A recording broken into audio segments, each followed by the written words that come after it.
¿Qué tal, mis queridos amigos? Bienvenidos a un nuevo viaje en el cascarón de nuez. El Salar de Uyuni, una gigantesca extensión plana a gran altitud, la mayor laguna de sal, a veces seca, a veces húmeda por zonas, que hay en el planeta Tierra, nada menos que 11.000 kilómetros cuadrados que resultan en un paisaje absolutamente marciano, un paisaje que parece de otro mundo, pero que está en este mundo.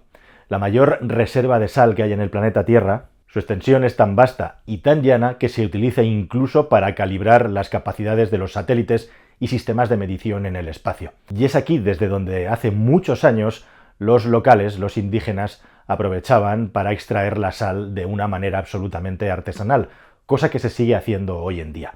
Pero esto podría cambiar radicalmente en un futuro muy cercano. Desde luego el Salar de Uyuni es uno de esos lugares en el planeta que no defrauda y que todo el mundo debería tener la oportunidad de visitar alguna vez por su increíble y especial belleza. Si lo piensas bien, Uyuni, que tiene muchos turistas, es algo parecido a lo que sería el Amazonas, el gran bosque, la gran superficie del Amazonas, en lo que se refiere a la vegetación y a los árboles en el planeta.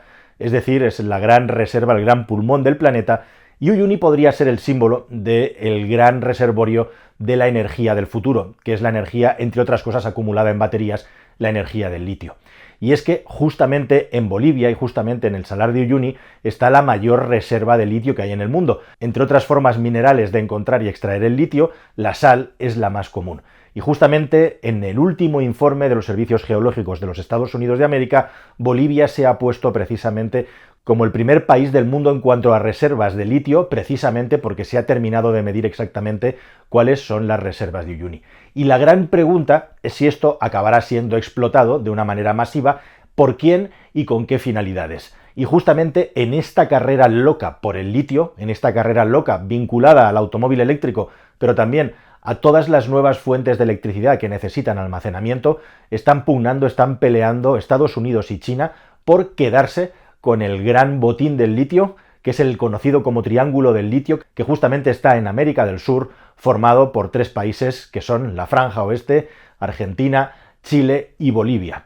Este Triángulo del Litio es justamente una de las partes donde más pugnan estas dos superpotencias en una batalla que es bastante irregular. Bueno, y antes de seguir, te pediría por favor que te suscribas. Tenemos una lista gigantesca de temas súper interesantes por tratar en los próximos vídeos. Si no lo has hecho ya, suscríbete y dale a la campanilla porque es la única manera de que no te pierdas ningún contenido. Cada vez la plataforma más hace que vídeos que publicamos no te lleguen advertidos al móvil, así que es súper importante que te suscribas al canal para no perderte ni uno solo de los vídeos. Ya sabes, suscríbete, campanilla, todas las notificaciones y vas a estar siempre al día de lo que ocurre en el cascarón. Si las imágenes del Salar de Uyuni, las imágenes del Amazonas son espectaculares e impresionantes, este mapa del mundo que te voy a mostrar también es impresionante. Es un mapa que muestra el planeta en las relaciones comerciales justo en el año 2000 y cómo están en el año 2020.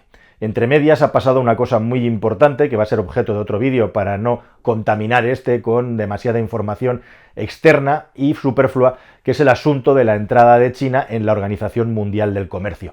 Pero justamente, como podéis ver, lo que ha ocurrido en los últimos 20 años es que China se ha apoderado prácticamente de 3/4 partes del comercio mundial, si no más, después de este movimiento en el que el país ha experimentado un crecimiento absolutamente inusitado.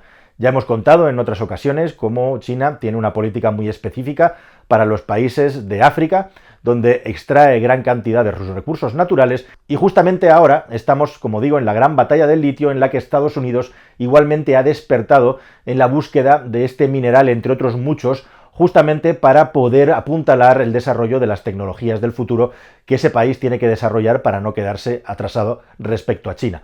Y es aquí donde está la gran batalla, la gran guerra, porque, como digo, China le lleva bastante ventaja actualmente e incluso se está moviendo de manera más ágil y más hábil en los tiempos que corren. Hispanoamérica y América Latina tiene una oportunidad histórica de poder gestionar de una manera inteligente y a favor de sus ciudadanos los inmensos, los ingentes recursos naturales que tiene vinculados a la economía del litio. Se estima que la economía vinculada al litio es la que más va a crecer en los próximos 10 años y aproximadamente la demanda de este producto va a crecer hasta un 4000%.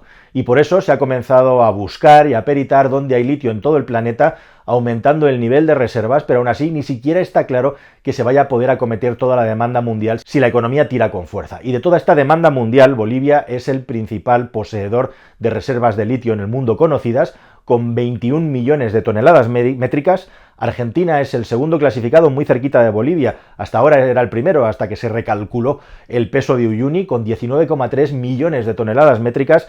Chile está en tercer lugar y es muy interesante cómo Australia está en el cuarto lugar con 6,3 y China con 4,5 millones de toneladas métricas. Digo que es muy interesante porque, por ejemplo, un país como Australia está mucho más avanzado que la mayor parte de los países de América del Sur y también de Centroamérica, porque justamente ahora en México, con 1,7 millones de toneladas métricas, hay un debate nacional justamente sobre qué hacer y qué políticas tomar, impulsar con el asunto del litio, ahora que parece que con todo este plan de inversión de los Estados Unidos de América, de desarrollo de la economía verde, México va a jugar un papel muy importante y bueno, ya lo hemos visto materializado en la llegada de la superfábrica que Elon Musk va a montar en ese país con la marca Tesla y todo lo que implica justamente la fabricación de baterías.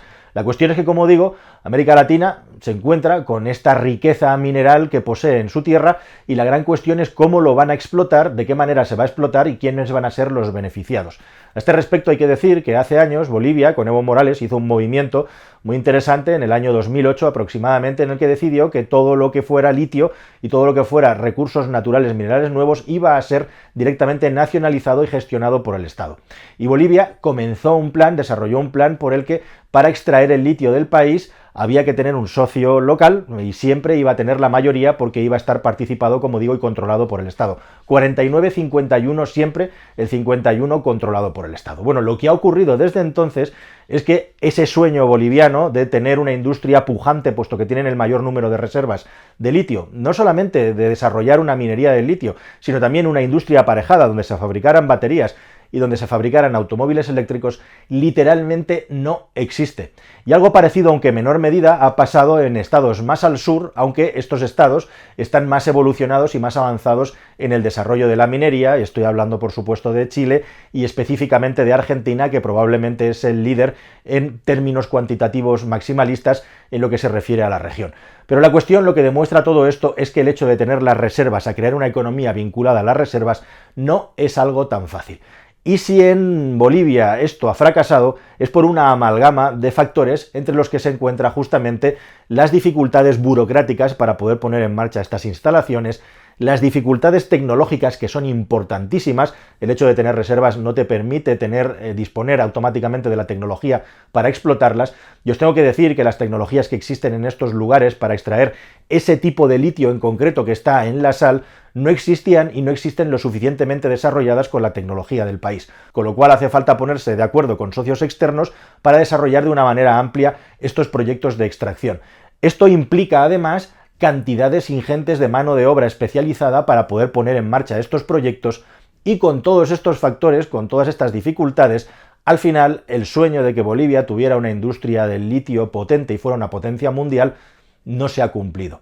Un poco distinto es la situación en Argentina y en Chile, donde, como digo, sí que hay más base técnica, podríamos decir, por toda la tradición anterior que viene de importantes yacimientos mineros y acuerdos en el país, pero es muy curioso y llamativo como, por ejemplo, un estado como Australia, que tiene unos yacimientos y unas reservas muy inferiores a las de estos países, está muy por delante, o al menos a la altura de los mayores productores de litio ya minado, carbonato de litio y peróxido de litio, como pueden ser Australia y como puede ser China.